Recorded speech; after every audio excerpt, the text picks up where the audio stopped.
Hai guys, ketemu lagi dengan aku di channel Lady Din. Semoga kalian semua dalam keadaannya sehat dan bahagia.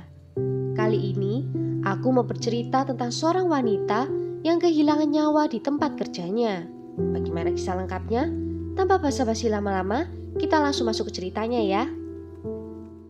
Sebelumnya, jangan lupa untuk subscribe dulu channel ini dan nyalakan lonceng notifikasinya supaya kalian tahu video terbaru dari aku.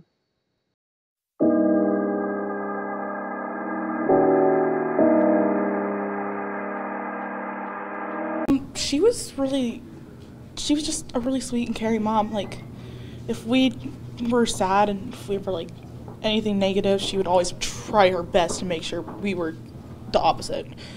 And she was just amazing. You never get over anything like this. There's no way you're going to get over anything like this. I mean, it's the girl's mother. It's my, Michelle was the love of my life. I mean, and I'm never going to get past that. And it's just great that it's over. Michelle Ann Williams lahir pada tanggal 8 Agustus 1969 di Fort Mitchell, Kentucky, Amerika Serikat. Dia bekerja di bagian HRD di perusahaan Thermo Fisher Scientific di kota Kentucky. Michelle sudah bekerja di perusahaan itu selama 16 tahun dan sangat mencintai pekerjaannya. Dia juga bertemu dengan pria yang akhirnya menjadi suaminya di situ juga.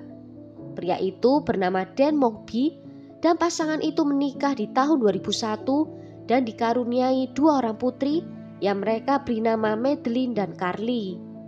Michelle sangat menyayangi kedua putrinya dan rela melakukan apa saja untuk mereka berdua.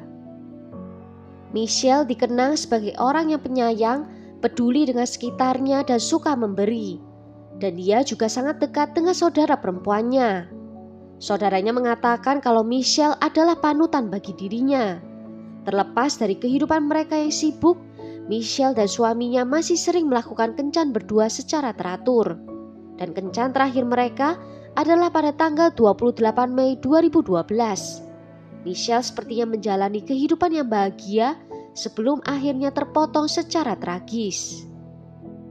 Keesokan paginya di tanggal 29 Mei, wanita berusia 42 tahun itu meninggalkan rumah lebih pagi dari biasanya untuk pergi bekerja. Hari itu adalah hari liburan musim panas pertama untuk kedua putrinya, sehingga Michelle berencana akan menyelesaikan pekerjaannya dengan cepat sehingga bisa pulang lebih pagi untuk menghabiskan waktu lebih banyak dengan putrinya. Dia tiba di tempat kerja di pukul 5:50 di pagi hari. Dan dia muncul dalam rekaman CCTV memasuki area gudang di sekitar pukul 5:53 untuk mengambil kartu absen bekerja. Dan tampaknya dia tidak sendirian di sana karena di saat yang bersamaan juga ada David Dooley, yaitu seorang tukang bersih-bersih yang sedang bekerja di sana. Dan 1 jam kemudian seorang supervisor melihat ada noda merah di karpet. Dan dia pergi memeriksa bersama David Dooley dan mereka menemukan Michelle dalam keadaan tak bernyawa di lantai 2 yang lokasinya dekat dengan ruang kerjanya Michelle. Dengan wajah menghadap ke lantai dan berada di tengah genangan darah, tangan dan kakinya terikat dan kantong plastik menutupi kepalanya. Ibu dari 2 orang putri itu mengalami 4 luka besar di kepalanya, juga ada luka potong di pergelangan tangan dan telinganya, dan juga tangannya ditemukan dalam keadaan patah.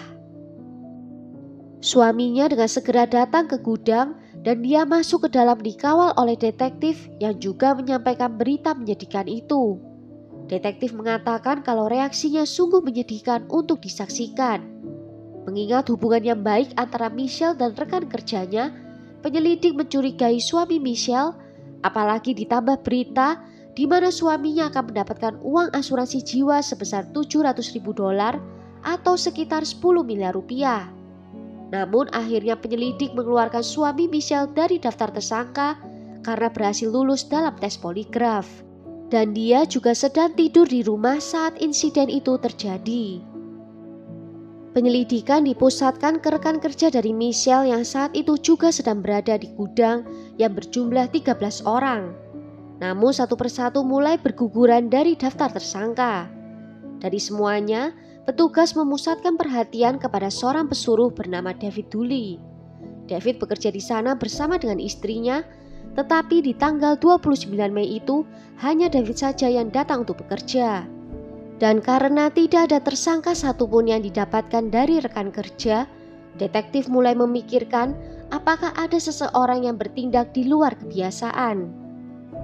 Dari rekaman CCTV menunjukkan kalau David meninggalkan tempat kerjanya di sekitar pukul 6:30 pagi dan baru kembali lagi setengah jam kemudian. Biasanya tidak ada orang yang meninggalkan tempat kerja di jam itu. David mengklaim kalau di hari itu dia harus pulang ke rumahnya untuk memeriksa istrinya yang sedang sakit. Namun istrinya mengatakan kepada polisi kalau suaminya pulang ke rumah untuk mengganti celananya yang robek. Namun hal itu disanggah oleh David. Penyelidik juga mengetahui kalau David dan istrinya sering memalsukan kartu waktu kerja mereka. Mereka juga saling mengabsen kehadiran mereka walaupun salah satu tidak masuk bekerja. Petugas kepolisian juga menyadari di pintu dari kantornya Michelle ditemukan tanda seperti seseorang yang memaksa masuk ke dalam. Dan ditemukan sebuah obeng di dalam lokernya David yang bentuknya mirip dengan tanda yang ditinggalkan di pintu itu. Mereka menduga kalau Michelle mengetahui tentang absen dari David dan istrinya yang curang dan mencoba menanyai David tentang hal itu, karena Michelle yang bertugas dengan masalah gaji pegawai. Di tahun 2014, David didakwa atas pembunuhan, penculikan, dan perusakan barang bukti. Namun dia mengaku tidak bersalah atas semua tuduhan itu.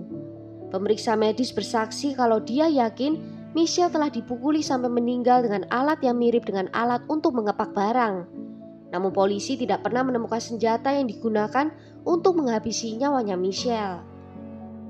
Pihak berwenang meminta surat perintah untuk bisa menggeledah rumahnya David, dan mereka tidak menemukan sesuatu hal yang penting di sana.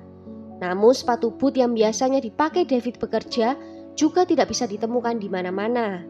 Kloset yang digunakan David di tempat kerja positif terkena cairan pembersih, dan kantong plastik yang ditemukan di atas kepala Michelle yang dikirim untuk diperiksa apakah ada DNA di situ, hasilnya diketemukan DNA David dan satu orang lainnya yang belum bisa diidentifikasi. Namun 3 tahun kemudian, seorang hakim membatalkan tuntutan itu karena ditemukan fakta kalau detektif yang menyelidiki kasus itu menjalani hubungan romantis dengan jaksa penuntut. Juga muncul video rekaman CCTV di mana ada seorang pria tak dikenal masuk ke dalam gedung yang sama tempat Michelle bekerja. Namun video itu direkam 10 jam sebelum pembunuhan terjadi. Pengacara pembela mengatakan kalau dia tidak pernah melihat video itu. Namun jaksa penuntut mengatakan kalau itu hanya video acak saja dan tidak relevan dengan kasus yang sedang terjadi.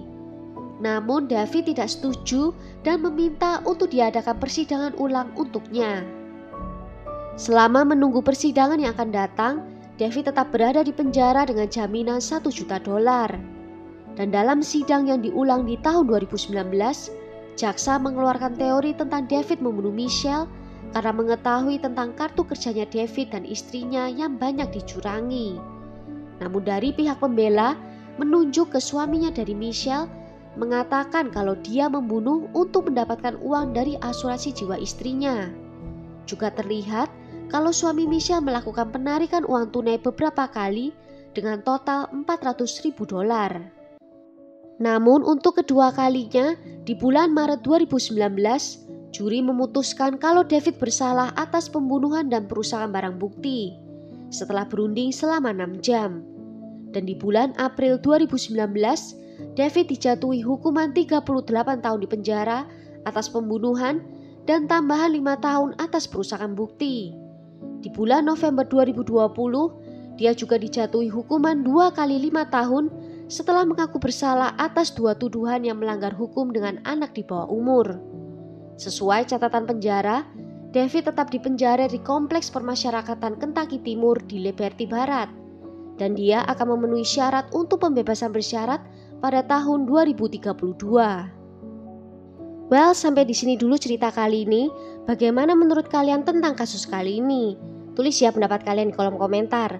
Akhir kata, terima kasih karena sudah nonton video ini sampai akhir. Sampai jumpa di video berikutnya. Ciao!